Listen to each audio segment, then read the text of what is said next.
volta com mais um Tecnopolítica e nesse episódio nós vamos conversar sobre desinformação em tempos de pós-verdade. E para falar sobre isso, eu estou aqui com o Gilberto Schofield Jr., que é jornalista, ele agora está na maior, vou dizer assim, agência de combate à desinformação hoje, que é a Lupa. E ele é autor dos livros Pós-Verdade, Fake News, Reflexões sobre a Guerra de Narrativas. Também escreveu Um Brasileiro na China. E ele nos concedeu esse tempo, mesmo estando na véspera da defesa de mestrado. Imagine a tensão do Gilberto.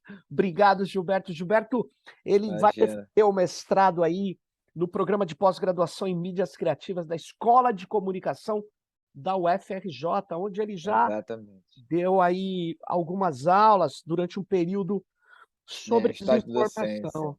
Estágio docência de desinformação. Pô, Gilberto, obrigado. E aí, para não perder muito tempo, eu queria só avisar o seguinte. O Gilberto escreveu um artigo, A Complexa Tarefa de Entender, Combater e Legislar sobre Desinformação em Tempos de Pós-Verdade. Esse é um artigo muito legal, muito, vou dizer assim, atual, interessante, até mesmo trata de temas num curto, num artigo que dá para ler rapidamente, é até impressionante, Gilberto. Parabéns pelo artigo. O artigo está numa landing page da Irish Ball, que é a fundação que promoveu, vai lançar, inclusive, esses artigos num e-book, né, sob o título de A Democracia Aceita os Termos e Condições, Eleições 2022 e a Política com Algoritmos. Ou seja, tema extremamente quente hoje.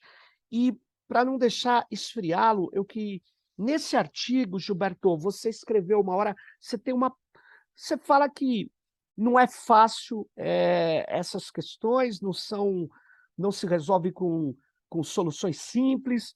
Aí você disse que a psicologia e a comunicação vem se debruçando sobre uma pergunta, que é a seguinte: por que as pessoas acreditam naquilo que querem acreditar, mesmo sendo mentira?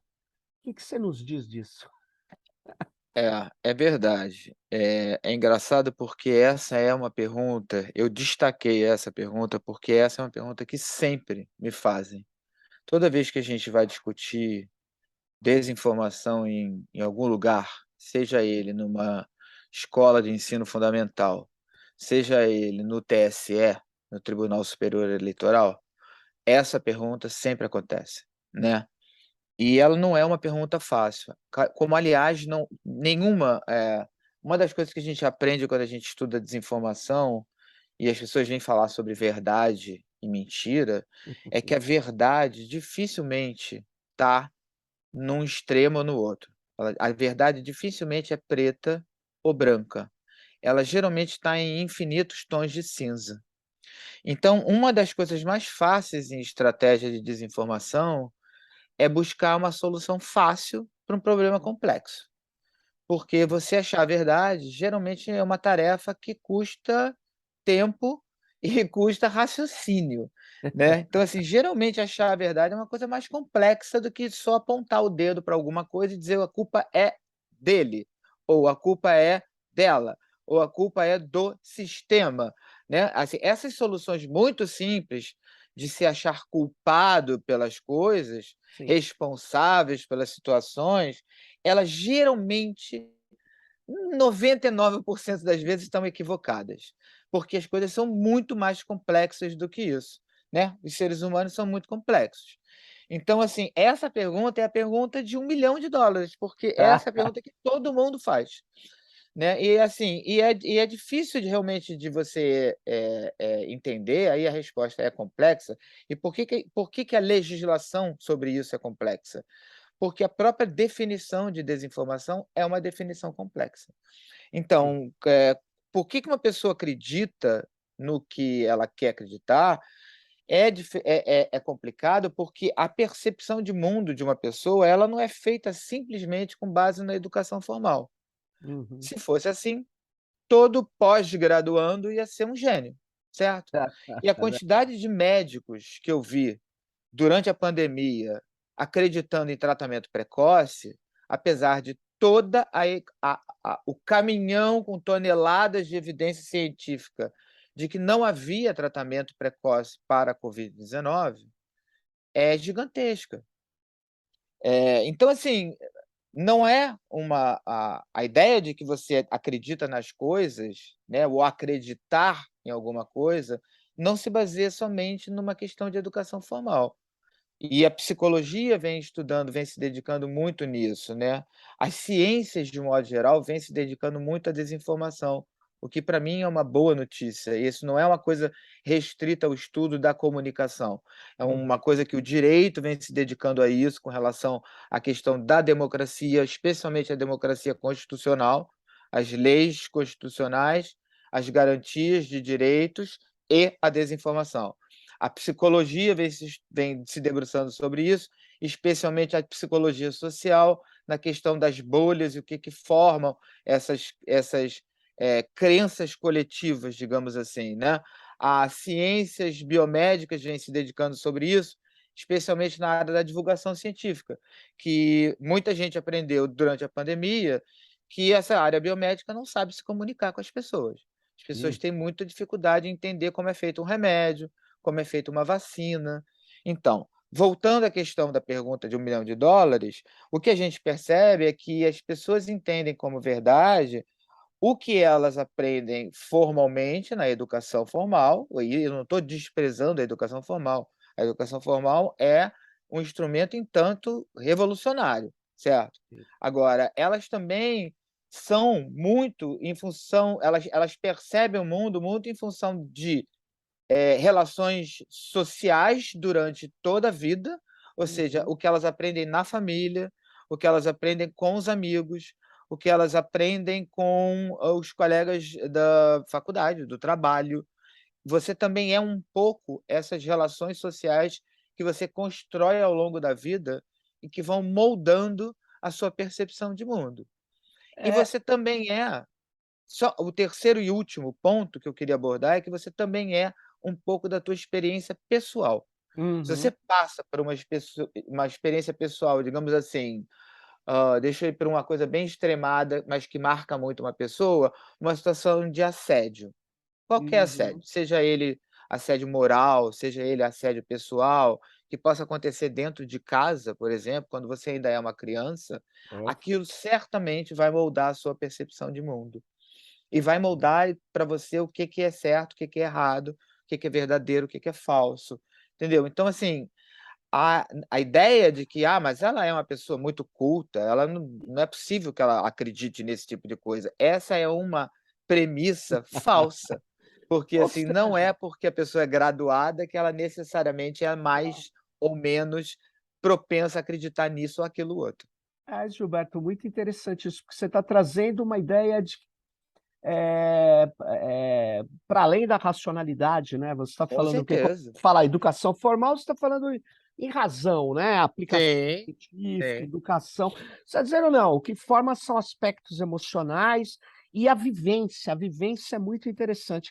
Agora, sim. uma coisa que me vem à cabeça, e a questão ideológica, existe nisso a questão, do lugar seu no ambiente de trabalho, no lugar seu no ambiente que forma o seu consumo, o seu cotidiano, esses fatores têm algum peso? Existem estudos? Tem, muito peso, claro. Eles não deixam as questões ideológicas também não deixam de ser experiências sociais ou individuais, Claro, correto? uhum, Então, corretíssimo. assim, a gente não pode esquecer que existem 3 definições de verdade que a gente historicamente, né, definidas como, Uhum, filosoficamente como que são estudadas hoje, né, que é uma uhum, de base grega, uma de base romana e uma de base hebraica.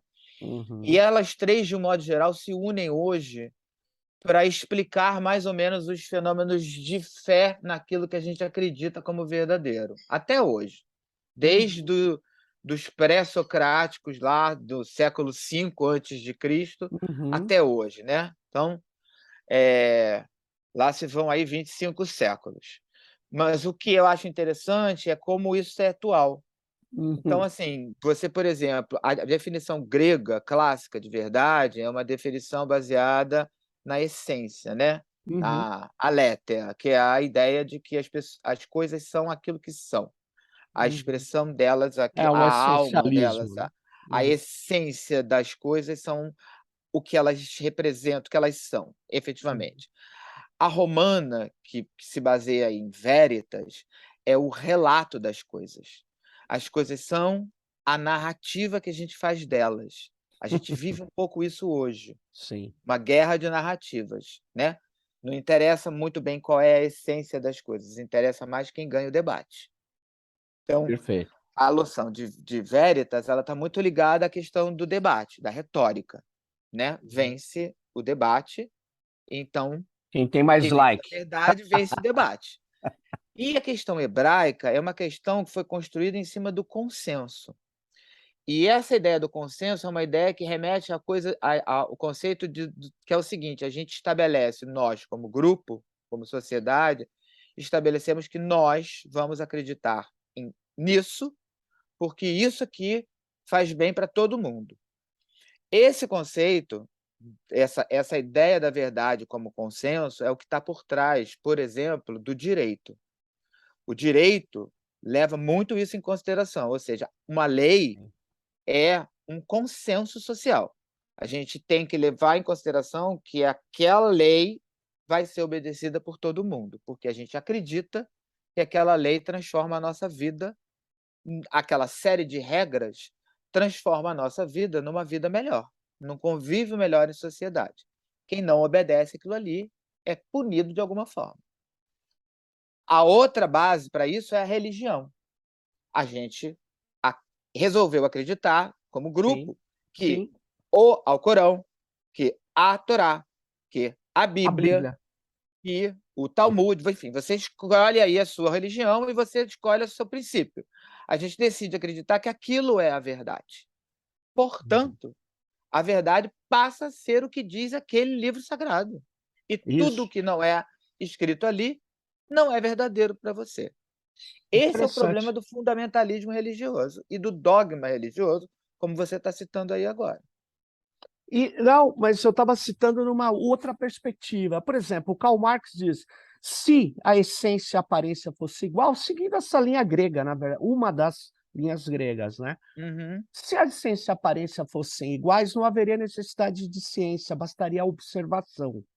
Sim, E, na verdade, quando ele diz assim, quando ele, Marx, emprega no Grundrisse, antes do Capital, a ideia de ideologia como uma inversão, e na ideologia alemã, uma inversão da realidade, que é muito comum por causa, sim. segundo ele, do embate de classes, formação do poder, o que tem.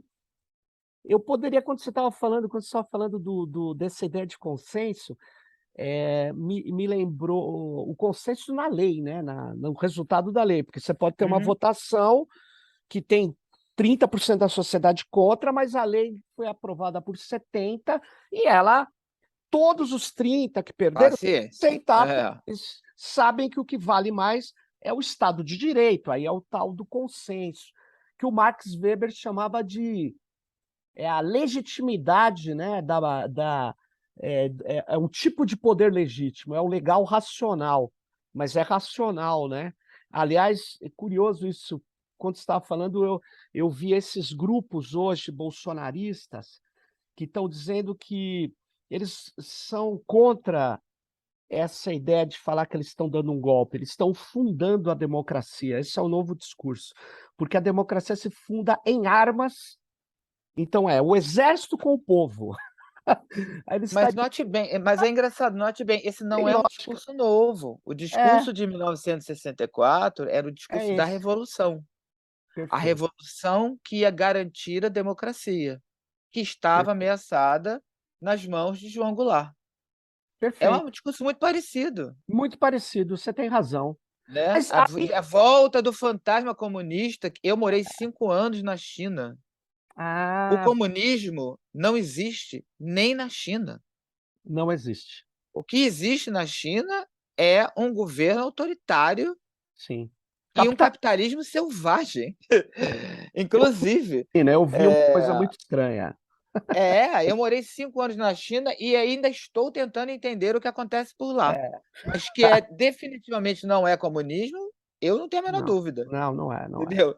não é. Então, assim, de novo, é uma solução simplista para um problema complexo, mas que tenta esconder uma briga pelo poder.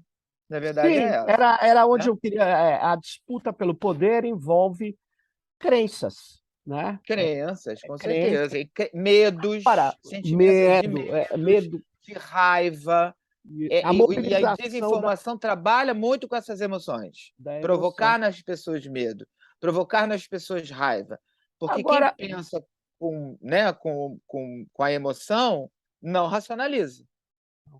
é que tem os vários analistas de propaganda política colocam a emoção como um elemento crucial. Mas eu queria te fazer uma pergunta, Gilberto. Eu achava acho até que esse embate político antes das redes digitais online, que são chamadas de Uhum, redes sociais, ok. mesmo na época da blogosfera, ele sempre, mesmo, eu vou para pré-internet antes, sempre Sim, teve tentativa de manipulação, sim. sempre teve E outra coisa, mentira da esquerda e da direita, da não é uma esquerda. exclusividade é porque a É, direita transformou isso, assim, digamos, no estado da não. arte. Então, Mas a antes, esquerda também usava as mesmas isso, o táticas, tá? político de Aham. esquerda falava uma mentira, tal, mas o de direita, em geral, pego no fato, ele não insistia nisso. Aliás, pegava muito mal você insistir nisso. Uhum. Pegava muito mal. Só que aí vem a internet, vem as redes sociais. Mas aí que eu queria, agora com essa sua última questão, são 2 problemas que eu trago. Primeiro que eu acho que o cenário cibernético, as redes digitais, geraram uma outra situação. Nós não estamos falando de uma mentira que sempre teve na política, um cara tentando fazer um boato, não é disso que a gente está falando. Nós estamos falando de ondas de desinformação e de uma estratégia de desinformação que aí eu vejo como a principal estratégia da extrema-direita mundial, mas não é da esquerda, nem do centro. Não é. A principal estratégia do trumpismo, da alt-right, da extrema-direita húngara, turca, é a desinformação. Sim. Se eu já cometi vários erros na internet, as pessoas que estão me ouvindo, quando eu falo uma coisa, aí o cara fala, pô, isso que você está falando é errado, é invernal. Aí eu vou lá e falo, puta, é mesmo. Eu não insisto nisso. Eu também não insisto, por quê? Porque eu não quero ser caracterizado, o meu valor como um cara de esquerda é a justiça, não é a farsa, não é a liberdade acima do mais forte acima de tudo. Então eu queria ouvir você sobre isso. Eu acho que eu fui no Ministério Público em São Paulo um tempo atrás, eu falei, e levei vários exemplos, eu falei, a principal estratégia da extrema-direita mundial é a desinformação. Por isso que eu falo assim, a esquerda faz desinformação? Faz. A esquerda muitas vezes fala, aquela vigarista, aí um monte de feministas falam, ô Xará, qual é a tua? Você está falando isso? Não tem solidariedade automática com isso. Então é isso que eu queria te ouvir. Existem direitas e direitas, né, também. Tem, sem Eu dúvida. acho que esse eu acho que houve um encadeamento na Hum, emergência da internet que ele causou uma revolução ainda invisível e que vem sendo estudada agora, né. Porque, assim, a emergência da internet, eu me lembro que quando a gente começou a estudar os fenômenos de popularização da internet, ainda no final do século passado, nos anos 80 por aí, eh, os teóricos dessa chamada cybercultura, uhum. gente do tipo o espanhol do Castells, o Manuel Pierre Castells. Levy, que é Uhum. argelino francês, né, o Uhum. naturalizado francês, o Henry Jenkins, né, um americano que é discípulo do Marshall McLuhan, eu acho que é o único discípulo vivo do Marshall McLuhan, pelo visto. Mas eles eram os caras que eram super otimistas com relação à rede, né. A ideia de saberes compartilhados, a ideia de você a inteligência coletiva, né, que é aquela tese do Pierre Levi. Levy. Uhum. Então, assim, eles eram pessoas né, da sociedade em rede, a ideia de você de pensares da democracia finalmente se materializando em dar vozes a quem não tem. E esse movimento efetivamente aconteceu.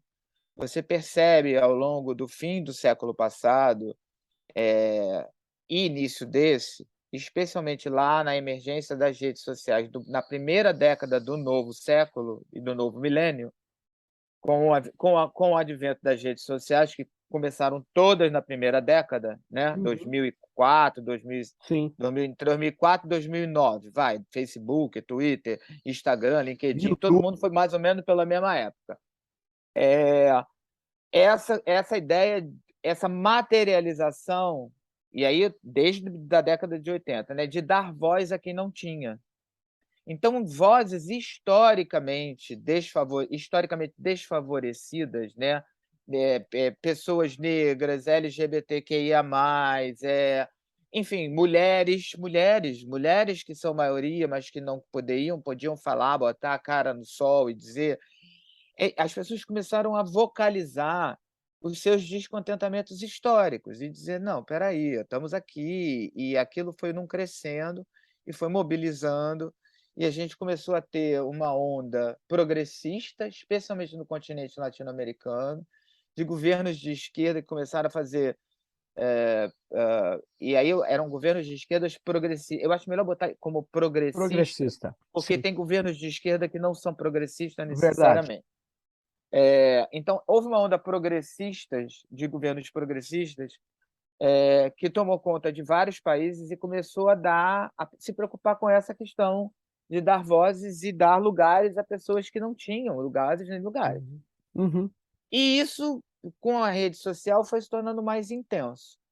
E aí eu acho, que houve uma reação a isso, né, do status Hum. quo. E essa reação foi uma reação virulenta, né, de de uma de uma classe que se sentiu meio acuada por Hum. milhares de anos de privilégio, que começaram a ser reivindicadas a favor de outras pessoas que estavam falando: "Vem cá, espera aí, acho que está mal aí, está mal parado esse negócio, está na hora de a gente começar a dar voz a quem não tem, dar espaço a quem não tem, né, não vamos esperar o bolo crescer para repartir, vamos repartir agora, porque esse bolo está na mão de 1%, 99% estão É. querendo um pedaço dele". Parece uma ideia comunista, né, mas ela tem mais a ver com uma ideia, de bem-estar social, Hum. do que Keynesiano. propriamente dita comunista, como a gente conhece tradicionalmente, né. Uhum. Por quê? Porque as condições de vida foram ficando precarizadas e cada vez mais precarizadas estão, continuam sendo. Uhum.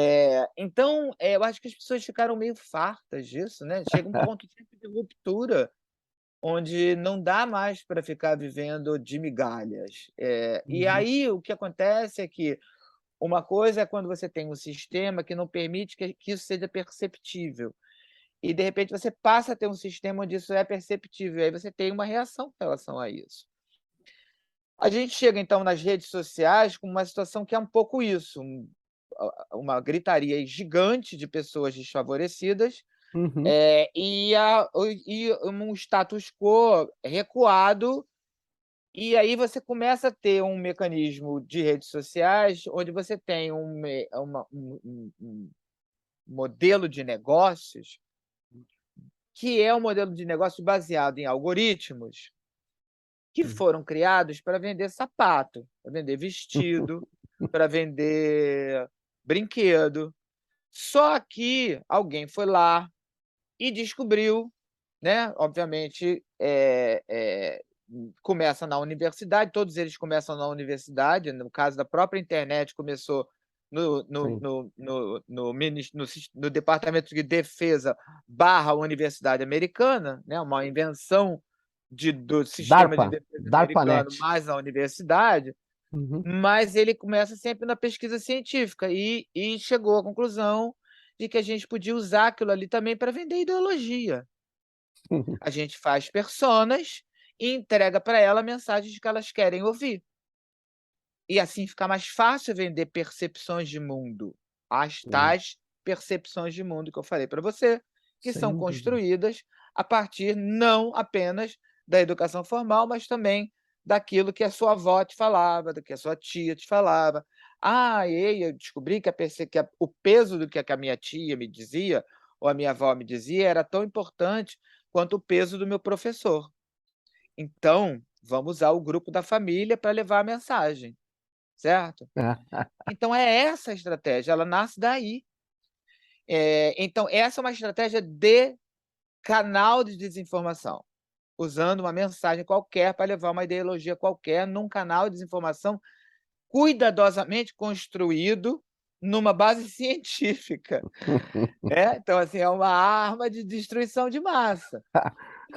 Então essa maneira de Ah, usar isso, ela foi muito bem orquestrada por grupos ultraconservadores na tentativa de se defender dessas vozes emergentes que surgiram a partir do final do milênio passado até agora.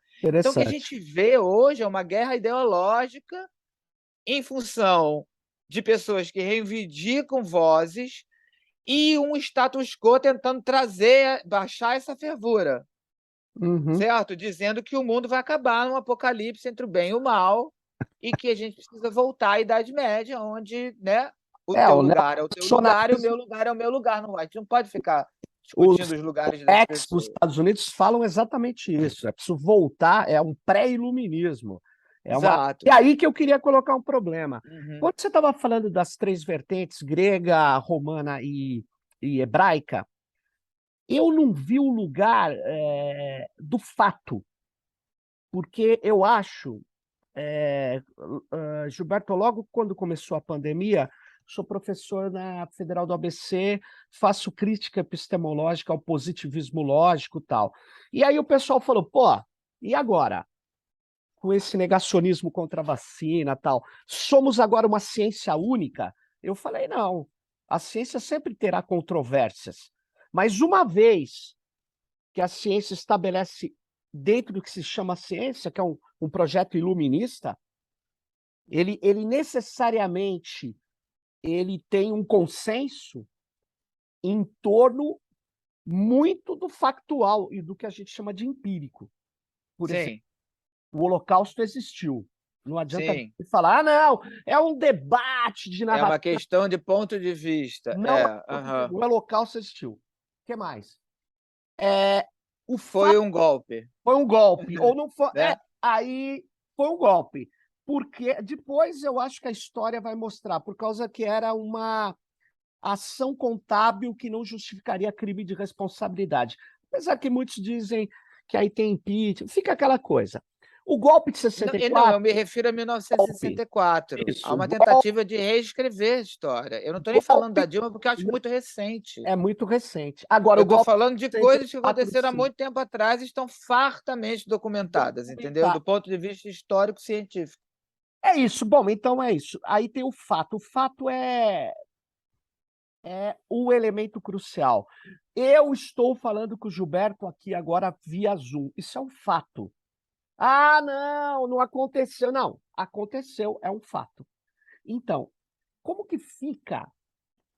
E aí eu falo, o fato é o elemento preponderante no trabalho que você faz de uma checagem, numa lupa, por exemplo, numa agência, nessa rede que você inclusive descreve, eu sugiro que todos leiam, o Gilberto descreve uma rede internacional de checagem de fatos, Sim, né. O IFCM, fato é o é. elemento crucial ou não? Existem O outros fato é o elementos? elemento crucial, o fato é a base das coisas, né, a gente não pode, senão fica tudo, senão a gente vira o pior do pós-modernismo. Isso. Porque o pós-modernismo é um movimento de relativização das coisas que começou com uma intenção e terminou em outra. Correto. Mas ele está na origem dessa relativização de tudo que se vê hoje. Mas ele começou cheio de boas intenções, né? Claro. Por trás do pós-modernismo está a ideia de que a gente tem uma história que é escrita pelos poderosos, ela precisa ser revista, por Não, exemplo. e que a razão resolve tudo. Nós estamos com a crise ambiental, Exatamente. que a razão não resolve. Agora, não dá para substituir a razão pela irracional. Agora porque assim, porque quando a gente eu me lembro que na época da pandemia, todos nós na Lupa, que trabalhamos com a desinformação com relação à pandemia, ficamos muito ruins de saúde mental. Foi uma coisa que Nossa, todos nós ficamos muito abalados. abalados, deprimidos, todos nós, de alguma maneira, estava todo mundo muito entristecido. E a gente começou a refletir sobre isso, e eu comecei a particularmente refletir sobre isso, e a gente pensou e chegou a uma conclusão que é o seguinte: quando você diz que a Terra é plana, você é só um idiota que resolveu jogar 25 séculos de estudo sobre a esfericidade da Terra no lixo para criar uma teoria que vem de vozes da sua cabeça, porque ela não tem Ah, nenhum fundamento, correto? Ok, tudo bem, paciência. Você faz com o tempo que você tem na vida, e que, para mim, é o bem mais precioso que existe, o que você quiser. Agora, quando você começa a dizer que vacina mata, que a máscara não faz o menor sentido, que o isolamento social é uma bobagem, que mais vale a economia ficar funcionando do que meia dúzia de pessoas morrerem, que a doença não é uma doença grave, é uma gripezinha. Quando você começa a criar desinformação sobre um problema de saúde pública, você está matando gente. Então é uma questão que é um pouco pior, eticamente falando, do que uma idiotice, entendeu? Você não é só mais um idiota, você é um assassino. Olha as implicações filosóficas sobre isso. Filosóficas, eu não digo numa questão de ficar pensando a troco de nada, eu estou pensando numa questão pragmática, entendeu? Até que ponto um negacionista da pandemia, da Covid-19, não é um assassino sob os olhos certo. da justiça, certo? Essa é uma pergunta que as pessoas precisam fazer, sabe? E não foi feita. Não foi feita, eu acho que em nome de não vamos piorar o que está aí. Mas, se a gente fosse um Corretíssimo. pouco mais escandinavo, todo o planeta, Sim. talvez a gente estivesse discutindo isso também. É porque a gente está muito preocupado em fazer uma vacina um tratamento que acabe com o vírus. Essa é uma prioridade número um. Então, assim, não é talvez no rol de 400 mil prioridades que a gente tenha, essa não seja a de número 2. Essa talvez seja de número 357. Mas é uma questão, Mas, cara. Gilberto, deixa eu só fazer um comentário. Nessa passagem do Bolsonaro pelo podcast lá do Igor, o Flow, ele Ah, voltou a falar da cloroquina. Isso para mim é uma. Só reforçando o que você está falando, é uma coisa assim. é, eu não sei nem nomear, porque por que que se. Você tem alguma visão sobre por que que isso virou luta política no mundo? Essa luta contra a vacina da Covid? eu tenho algumas suposições, mas eu Não não tem. tenho uma tese pronta a respeito É, disso. Eu tenho várias suposições, elas vão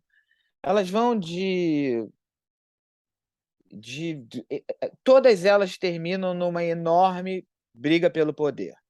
Assim, é. elas vão afunilando, Ah, afunilando, afunilando e vão terminar numa briga pelo poder, mas não precisava que matar é tanta gente, né? jogar para uma plateia que possui uma determinada característica de personalidade, que gosta de ouvir esse Hum, tipo de discurso afrontoso, digamos assim. Afrontoso, hum, inclusive, eh para o que é impensável, para o que é vulgar, para o que é baixo, para o que é desumano. Há uma uma falta de humanidade em Hum. determinados discursos que se banalizou, sabe. A gente chegou a um ponto como esse. Então me incomoda mais às vezes as pessoas falam: "Ah, mas é uma questão política", e assim, o que me incomoda não são as questões políticas, porque questões políticas eu consigo lidar com muita tranquilidade, eu passei a minha vida inteira lidando com questões políticas. Por Uhum. exemplo, eu consigo lidar e discutir com muita, muita, muita civilidade com pessoas sobre privatização de empresas estatais. Uhum. Eu acho que tem espaço para a gente discutir muito isso, Não. inclusive sendo a favor de privatização de algumas estatais, Uhum. levando em consideração, por exemplo, contra e a favor, né, levando em consideração o desempenho desta ou daquele sistema estatal, Ah, se você colocou esse critério, você pode discutir com né. facilidade qualquer coisa, desde Pois que é, os alguém critérios alguém sejam que tenha o mínimo de consciência pode querer a volta da Telebrás, por exemplo, né. Eu me lembro que meu pai tinha um telefone que ele declarava no imposto de renda. Eu me lembro que tinha eu me gente da lembro disso. família que queria que Eu comprar tinha, telefone e não tinha telefone para vender, eu tinha. né. Mas Pois é. aí eu Então, preciso assim, eu não vou entrar nesse tipo de detalhe, não, né, tudo não se é bem, não, contra ou a favor, periri parará. Eu só estou dizendo que existem lugares de discussões sim, político-econômicas, porque a sim, privatização sim, é sim, uma discussão político-econômica, são 2 coisas sim, juntas, né, que sim, podem ser tratadas com a maior civilização do mundo. E, perfeito. assim, inclusive eu me vejo dentro de uma discussão dessa tendo posições, contra e a favor, inclusive. Eu, Claro. que sou uma pessoa absolutamente progressista, não me vejo necessariamente sendo conservador só porque eu sou contra ou a favor da privatização, entendeu? Ah, não, Então, assim, vamos entendo. deixar isso claro. Mas Então, eu preciso antes agora fazer uma Gilberto, eu preciso fazer um pequeno negócio para você, senão a minha audiência fala: "Como que você não falou isso?". Aí você hã, avalia depois ou me tá, responde. tá. É muito rápido. A privatização das teles não foi ela que gerou eu comprar um telefone pelo valor mais barato, que não é o que era na época. Porque na época a ditadura militar impôs à Telebrás e o seu sistema que o modelo de negócio não era vender essa jaqueta, era comprar ações da empresa que faz jaqueta. Então não tem, uma coisa é a mudança do modelo de negócio, outra coisa é a privatização. Só queria falar isso. Então, eu fico muito também desgostoso quando eu não posso separar as coisas, porque não necessariamente a privatização é que gerou isso. Você poderia continuar com a Telebrás e mudar o modelo de venda de telefone. Mas isso é uma discussão que pode ser feita por Essa é outra pauta. A não, mas gente como pode você ficar disse, fazendo um podcast só sobre isso. só isso Exato. irracional, sem ninguém se agredir, se matar. É como eu tô Isso. concordando com você nesse aspecto.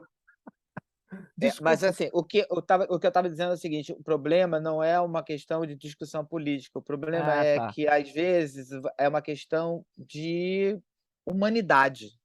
Entendo. A discussão não é política, a discussão é de caráter, sabe. Me incomoda determinadas pessoas terem uma opinião, ok, você pode ter qualquer opinião, desumana e tratar isso como uma oposição política. Entendi. Porque eu não estou me referindo a uma questão política, eu estou me referindo a uma questão que é uma opinião desumana com relação às coisas. É uma opinião, entendeu? A ideia que as pessoas têm de que o mundo é melhor se ele for misógino, homofóbico e racista, Pois é. é uma ideia completamente distorcida do que eu entendo como mundo melhor. Então, assim, isso para mim, é uma discussão política? Bom, isso para mim é uma discussão humana. É política em determinado sentido de que tudo é político na vida, né. Sim, Ir à nesse padaria é sentido. um ato político, mas assim, é, Uhum. eu acho que, né, aí então assim, há uma tentativa também de desvirtuar debates de um campo para outro na estratégia de desinformação, e tentar Ah, transformar debates que de cunho humanista em debates políticos, né? Sabe, assim, tirar os Sei, lugares sei. dos debates onde eles acontecem, colocar em outros lugares, como se no fundo, a gente não estivesse discutindo a humanidade das coisas, a gente estivesse Agora, discutindo uma questão política. É engraçado porque é isso note bem mesmo. como tudo isso é irônico. No fundo, tudo é um projeto de poder, É isso. portanto, político. Porém, a estratégia é deslocar as discussões das suas naturezas de discussão. Exatamente. Você sabe que a pauta que. Por isso que eu estava falando da extrema-direita, mas é uma hipótese, tá? Que eu te falei há pouco. O fato de duas mulheres se amarem, dois homens se amarem, eu ter um casal de amigos, eu tenho meus filhos pequenos, eu sou heterossexual, meus amigos são homossexuais, a gente visita a casa, eles se beijam na minha casa, meus filhos vêm. Veja bem, por que isso é uma questão política? Eu concordo plenamente. Isso é uma questão da minha vida. Isso não interfere na vida do meu vizinho, nem dos outros, mas eles transformam isso numa questão existencial, que era o que se pôs no artigo, o medo existencial. Medo do quê? Mas isso é forte, né? Isso vira um discurso de ódio misturado com desinformação. É que eu acho que caminha também, a gente não falou aqui, mas eu acho que caminha muito junto. Não é o tempo todo, mas o discurso de ódio caminha com a desinformação. Porque caminha sempre, porque o medo e o ódio são os dois ecossistemas, digamos assim, preferidos para transição, para circulação de desinformação.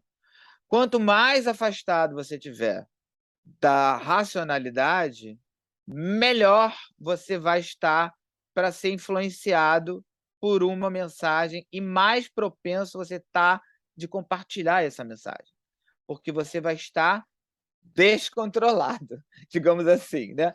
Você está tomado por sentimentos emotivos, né? Então, assim, todos esses títulos de vergonha, absurdo, para um lado e para o outro do discurso, Entendi, todos entendi. eles estão apelando para uma indignação sua. Então você olha aquilo ali e imediatamente você fica com a mesma raiva que alguém está tentando te passar, e aí a ideia é que você bote logo aquilo ali para frente. Olha que absurdo, olha que vergonha, olha que fim da picada, olha que falta de moralidade, olha que coisa ridícula, olha que. Então, esse despertar de sentimentos é o que move as pessoas. Entendi. Ninguém vem ali com uma equação matemática para te convencer de alguma coisa, porque não vão Não faz conseguir convencer sucesso. ninguém de Não tem nada. clique, não vai ter clique. Não vai Gilberto, ter clique, não é clickbait.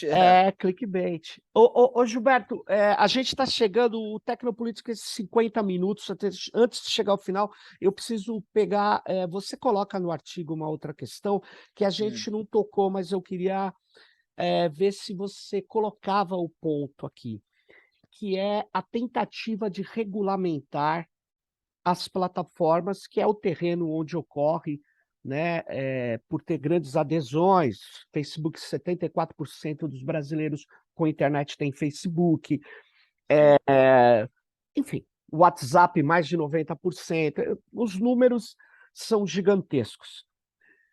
E teve a tentativa do PL 2630, você se refere a ele. Aí você diz assim: soluções simples não resolverão problemas complexos. Eu queria que a Isso. gente terminasse, que você pudesse nos expor um pouco mais sobre o seu argumento. Bom, primeiro a gente tem um problema inicial com relação ao projeto, que é a definição de desinformação, Hum. porque é uma coisa que se debate até hoje. Se você quer. O problema primeiro que o projeto tem um viés de punição, um viés punitivo, né? Eu me lembro, foi pior É uma já. coisa. O Pois é, aprovado no Senado é horrível. Foucault ia fazer uma festa com esse PL, que é vigiar e punir o Vigiar e projeto. Então, punir, assim, ele não exatamente. é educativo em forma alguma. E, assim, a gente, quando foi lá na audiência, a gente levantou essa questão e falou: há uma ideia de vigiar e punir que é uma ideia que é pode ser uma preocupação dos políticos de um modo geral, porque, né, atrapalham as campanhas, mas a gente precisa educar as pessoas com relação a isso.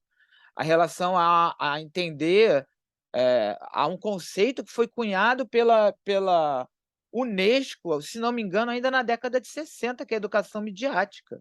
A saber o que Ah, é sim, uma peça de opinião, diferenciar uma peça de opinião de um fato. artigo de jornalismo investigativo. Tem gente que não consegue fazer isso, que não consegue pegar uma peça de conteúdo e dizer do que se trata. Então, assim, essa educação midiática, a gente perdeu-se com o tempo, e aí depois da internet, e é um meia-culpa que os teóricos daquela época estão fazendo agora, o desenvolvimento do pensamento crítico. Sim. Na onda das bolhas, inclusive, no receber aquilo que se quer consumir, perdeu-se a possibilidade de afastar-se daquilo e pensar: "Vem cá, o que que é isso? O que que essa pessoa está querendo causar em mim com isso que ela está mandando para mim? Quem escreveu? Certo? O que está por trás desse treco? O tom é adjetivado ou não é adjetivado?" Perdeu-se a capacidade de pensar criticamente sobre aquilo que se recebe, ok? Então, assim, é preciso resgatar isso, e o projeto em nenhum momento fala sobre educação midiática ou letramento digital e midiático, que é muito importante que se faça desde muito pequeno. Tanto é que você tem hoje um exemplo finlandês de educação midiática no ensino básico, que Uhum. é um exemplo do World Economic Forum, que está longe de ser uma convenção comunista. Entendeu? Ele Aliás, acontece acusado todo mês de disso. janeiro em Davos e reúne o principal, Empresariado, núcleo do total. poder mundial, É entendeu? verdade. E é uma coisa insensada por Davos e todos os principais, donos da a elite do poder mundial acha que o modelo de combate à desinformação da Finlândia, que começa no ensino básico, como o exemplo a ser seguido por todos os países, de desenvolvimento de pensamento crítico. Não é uma coisa de Marx e Engels, é uma coisa de Davos, gente, o World Economic Forum. Então, É. assim, a gente precisa estar atento a essas coisas. O PL não fala sobre isso. É uma Uhum. coisa basicamente punitiva. E ele sequer consegue definir qual é a definição, consegue estabelecer qual é a definição de desinformação.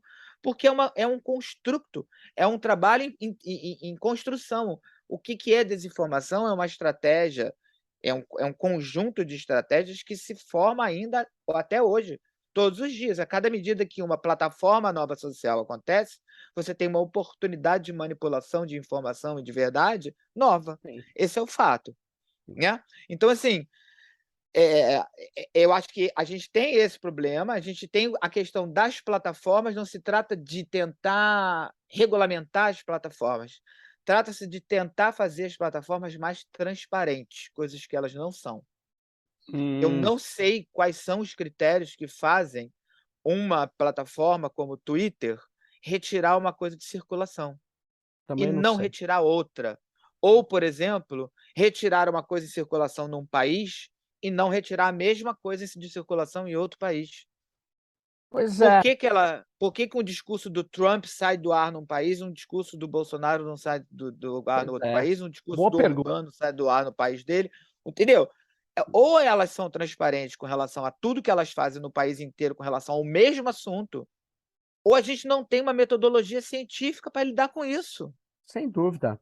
Então, Agora, por assim, isso, Gilberto, que eu acho que regular a plataforma, não do jeito que está no 2630, eu acho que tem que mudar muito. Regular a plataforma é fundamental para a democracia, porque senão fica esses critérios que eles tomam. Esse podcast que você está participando aqui já sofreu 12 bloqueios, 12, no YouTube. Aí você fala, isso aí é fake news. Não, não é. Vou dizer por quê. Quando eu vejo que o episódio está baixinho de audiência, eu não tenho como provar que eles reduziram a visualização. Não tenho. Sabe o que eu faço? Impulsiono. Aí vem um pá! Aí eles me falam: seu episódio está bloqueado. Vou dizer um deles, por interferir nas eleições na Índia. Falado em português, ser um tema que não tinha nada a ver. Isso chama-se bloqueio algorítmico. Aí eles passam por revisão humana, que o cara, aí no caso da Índia, ele vai liberar, ele libera 5 dias depois. Mas vem cá, essa gestão precisa ser melhorada, a gente precisa discutir melhor. Por isso que eu sou a favor de regulação. Mas não é uma questão de regulação, é uma questão de transparência, Não, entendeu? mas eu Ele quero ele precisa ser sobre. claro na e por que que ele está fazendo isso? Ele não Isso te não é diz, claro, isso não está escrito em ele, lugar nenhum, ele, não, entendeu? ele não responde. Por exemplo, eu estava com a Sil Bahia falando de racismo algorítmico nesse podcast. Bloqueio. Conteúdo bizarro. O quê? Aí eu fui ver o que era, tá? Eles dizem o que é. É suicídio, atentado, terrorismo, automutilação. Pô, o que é isso? Eu falei, aí eu fui contra, e os caras passam 3 dias, 4 dias, depende, eles liberam, falam, após revisão está liberado. Não é só transparência, que critério é esse? A gente precisa discutir o critério. Sim, Eu, sim, eu eu não tenho a menor gostaria. dúvida. Os checadores fizeram uma carta Ah, aberta bem recentemente sobre isso, sobre a pouca transparência do YouTube, que é um dos lugares onde mais circula desinformação no planeta, não é nem no Brasil. olha só, é verdade. Gilberto, nós passamos de 50 minutos, estou muito grato. Pô, obrigado. Beleza. Mesmo você estando na véspera eu sei que é um rito de passagem, seu trabalho já está em vias finais aí, ou até Mas dá trabalho. você fica tenso, mas eu te desejo boa sorte, certamente Valeu. é um bom trabalho.